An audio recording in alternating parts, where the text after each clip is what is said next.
Hi kids. Dermot suggested that while we're in lockdown, in the spirit of creating content, it might be interesting to show and tell some of the stuff we've been doing musically over the last few weeks. I know lots of people I know have been getting into doing jigsaws because they like the process of putting stuff together and not having to think too hard about it. It's a good way of relaxing the mind, maybe. I guess in the same way they've been doing that, I've built this analogue modular synthesizer. So I'm not really a techie person. I'm more interested in what you do with musical instruments rather than their heritage and how they work and what serial number they have and things like that. But when I was young, I used to build these things with my dad when I was about 9. So this is an audio effects unit. And if you switch it on, if it still works, it does sometimes work. It's making weird creaking noises now. There we go. And essentially, this is an analog synthesizer, albeit one that is really annoying and has not an awful lot of musical potential. I'll put that away. But more recently, a couple of years ago, I got into building analog synthesizers again. There's a guy called Ray Wilson, who sadly died recently, who's been putting together all these amazing analog modular circuits. He's got a book, hang on a sec.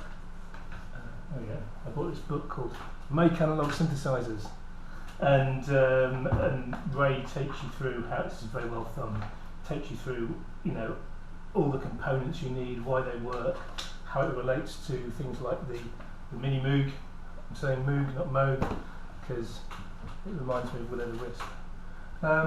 But yeah, I've been building this. It's modular because you build it up module by module. Each one of these different parts is a component on its own.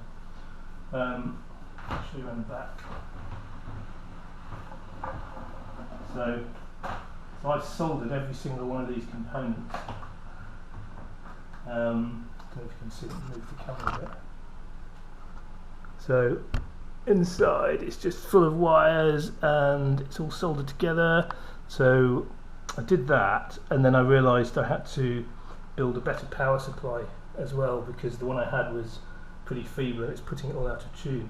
So this is the thing that really scares me, actually.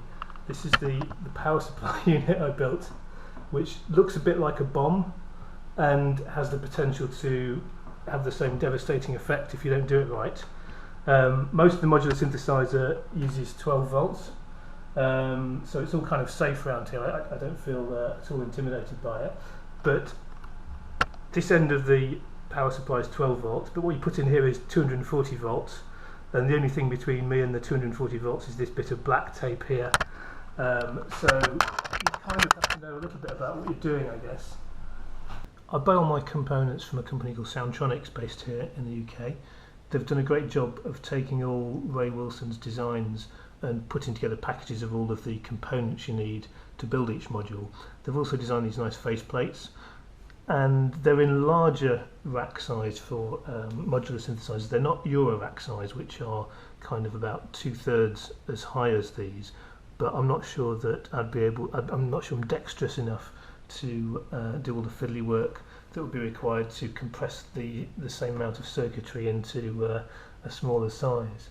Soundtronics also sell these kind of beams that you need in order to build a box to put the modules in. I built this out of an old IKEA sideboard that I smashed up. I won't show you the sides because it's really embarrassing how bad my woodworking is.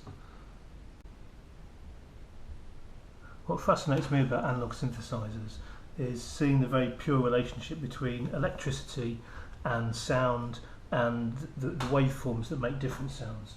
So if I take an output from this oscillator, which is just a sine wave, you can see I've connected an oscilloscope here. That's what the sound wave looks like. It's basically the voltage going positive and negative over time. that's what a sine wave sounds like. That's essentially just an alternating voltage. You can change the frequency. Look what it sounds like. You can go all the way down here where it's too low to hear. That's basically what the loudspeakers do, is vibrating that slowly. It's probably going to wreck it. And then you can go all the way up to a frequency that I can't hear.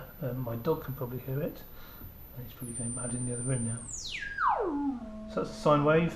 Triangular wave sounds similar to sine wave, a little bit sharper maybe.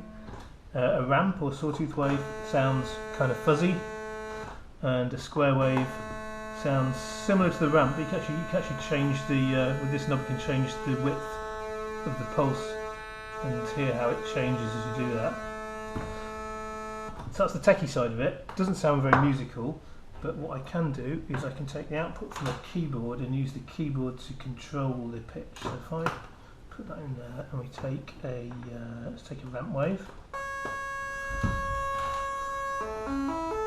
So I'll show you here. I've got a controlling it via the keyboard here. I'm going to set the keyboard to send a sequence of notes to the analog synth.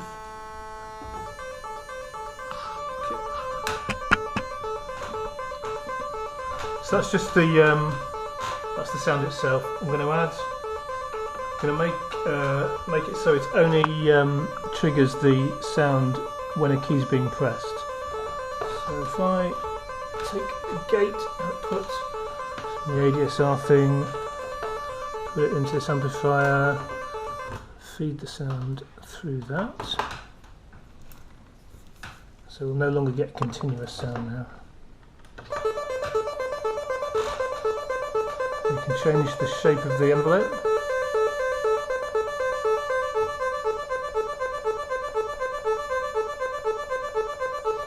It gets really fun if you start putting the sound through a filter.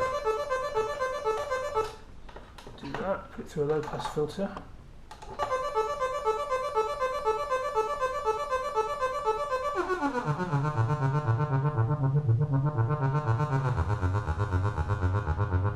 Get a really nice fat sound that dance musicians like. I'm going to put it through a delay pedal as well. I've got this delay pedal I made. It's my Dalek delay pedal. It's based on a bit bucket chip thing apparently. So do that, got a bit of echo.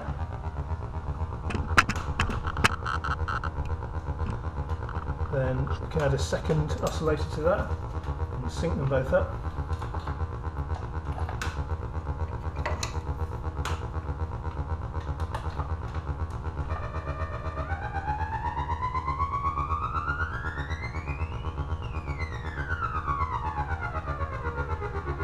I'm turning this knob now to change the relative frequency of the two oscillators, but I can get a low frequency oscillator to do that for me.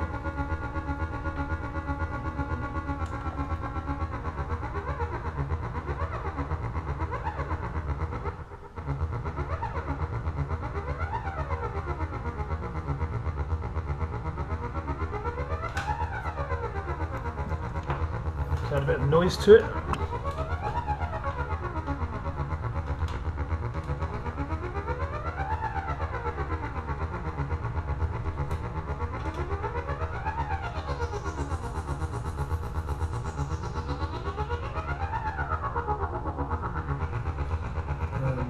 Control the LFO, control the filter maybe with another envelope generator, which I'll put on repeat.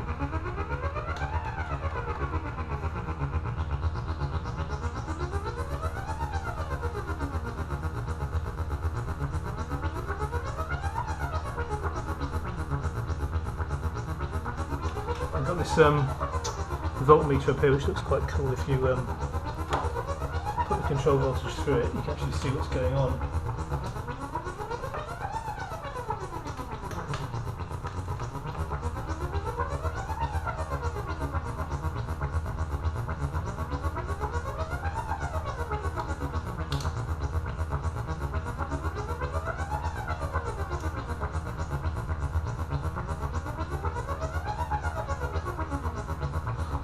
And do do funky stuff on here, like invert the signal.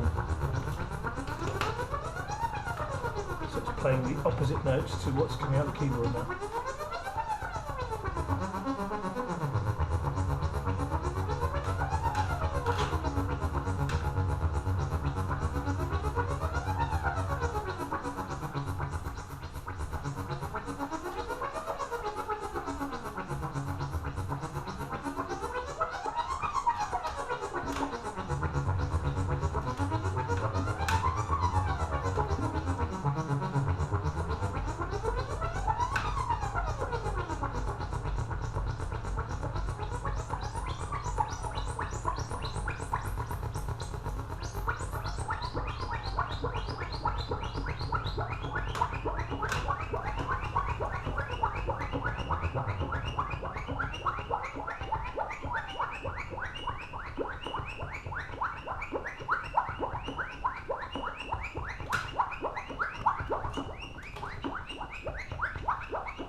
Enough. So I know what you're thinking. What I said earlier was I'm more interested in the process of making music than the equipment you need to make the music. And while I've obviously had a lot of fun building this and can now call myself an electronics genius, was that music? Have I spawned a monster?